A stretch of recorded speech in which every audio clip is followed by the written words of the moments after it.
Hello everyone and welcome back to your YouTube channel and welcome to this very interesting and exciting video of today. As you must be aware, we are working with this brand new module that is called Data Analytic for Smart Grid. And in this video today, you must realize that this is intended for people that they are just starting into this amazing world of data analytics. And when you are going into data analytics, one very important tool is related to understanding the most basic and fundamental concepts related to statistic and probability. So when you have a data sample, you need to analyze the data and you want to define some indicators related to the sample in order to describe that sample. So today the video is dedicated to descriptive statistic. And with the descriptive statistic, you will be able to define some very useful indicators, especially if we know that the sample is normally distributed. So today we are dealing with two very important concepts, the mean and the variance of one sample. So without further delay, let's start by reading this statement over here. So it's known that the measurements of the electricity consumption, energy consumption in kilowatts hour of an industrial process at 5 periods are, and here we have this vector S, and this vector S have 5 components because we have 5 measurements. First one is 255.43. Second one, you can see over here, 268.4. The third is 227.4. And the fourth, 248.6. And the final one, the fifth, is 253.1. So there are two elemental questions over here, two fundamental questions. Calculate the sample of the mean of the sample and calculate the sample variance, okay? So let's start the solution over here. In this solution, I use two approaches. The first one is taking advantages that we are using MATLAB, and there are some commands inside MATLAB that can help us to obtain the mean and the variance of any sample. But also I want my students to be more adapted for programming. So in that sense, also here we are including an alternative method, okay? So let's start the solution. You can see over here that we define a vector. The name of this vector is sample. And as you can see in this vector over here, there are 5 components. Here we are publishing the 5 components in kilowatts hour, representing the 5 measurements that we have, okay? So next step, we are calculating the number of points inside this sample. We already know that they are 5 points, but we are using a function inside MATLAB. That function is called length, and we put here as argument of this function length the sample data. So we publish over here the number of data points are 5. Next step, we need to calculate the sample mean.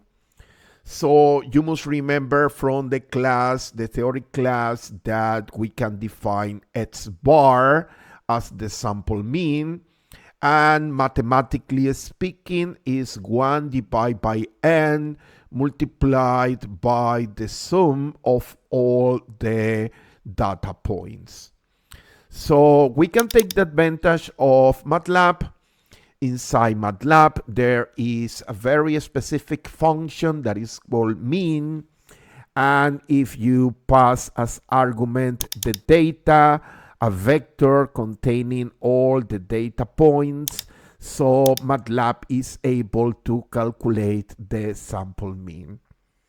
So here you can see that the sample mean is 252.59.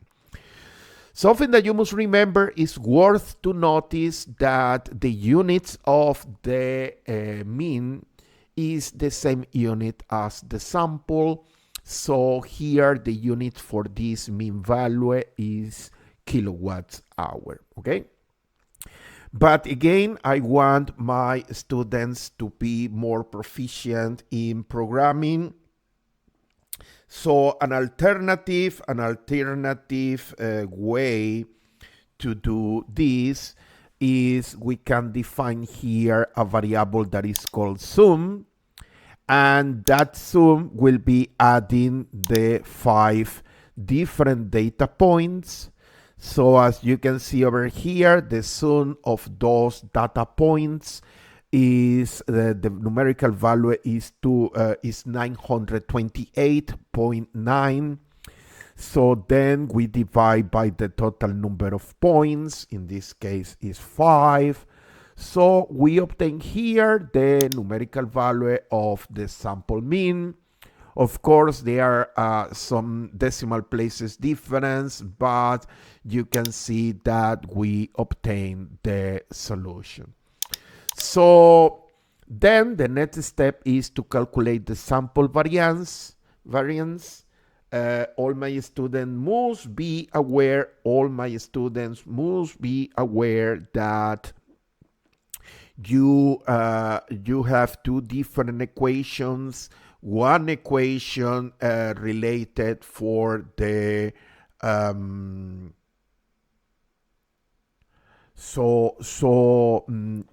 there are two equations. The equation that I am showing over here, is the equation related to the sample, and that is the reason that if you look here in the denominator, you have this n minus 1. And there is a different equation if you are using the sample, okay? But for this very specific problem today, we are calculating is the sample variance. So we can take the advantage coming from MATLAB. We can use this function that is called var. And the first argument of this is the sample data.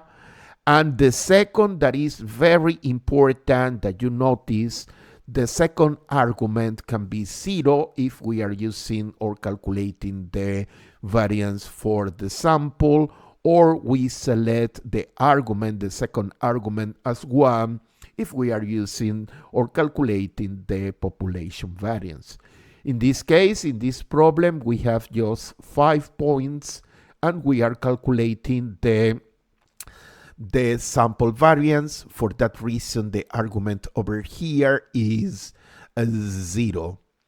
So as a result, we get over here the sample variance is equal to 232.2, and again the units of this is kilowatt hour square, and the reason is because here in the equation we are calculating the sum of the square value deviation from the mean value, okay? An alternative method, I always want my students to be proficient in terms of programming. So we define a variable that is called sum, and we are calculating the sum of the difference between the data points and the sample mean. And we are using here a second order. We are using an exponent number 2. So as you can see, the sum over here is 928 divided by 4. So we obtain over here the same number, 232.23. So again, this video is very short and very simple. We are dealing today with descriptive statistic, specifically for 2 indicators for a numerical sample, the mean value and the variance. The idea of this video is that you are connecting the theory, the equation that you learn in the classes, but also taking advantages of the functionality inside MATLAB to calculate the sample mean and also the sample variance. Something very important regarding the variance is that there are 2 different equations. In this case, we are using the equation for the sample variance. Again, that is the reason for this n-1 at the denominator. And again, I try to teach my students how to improve the skills regarding programming, and that is the reason that we show here a couple of alternative methods, okay? Well, we are reaching the end of this video, and please be part of the community. You can have more interaction and more information if you subscribe to the LinkedIn profile, but also there are a couple places over here, the former Twitter social media, but also the Instagram. Well, we are reaching the end of this video. It's time to say the classical bye now.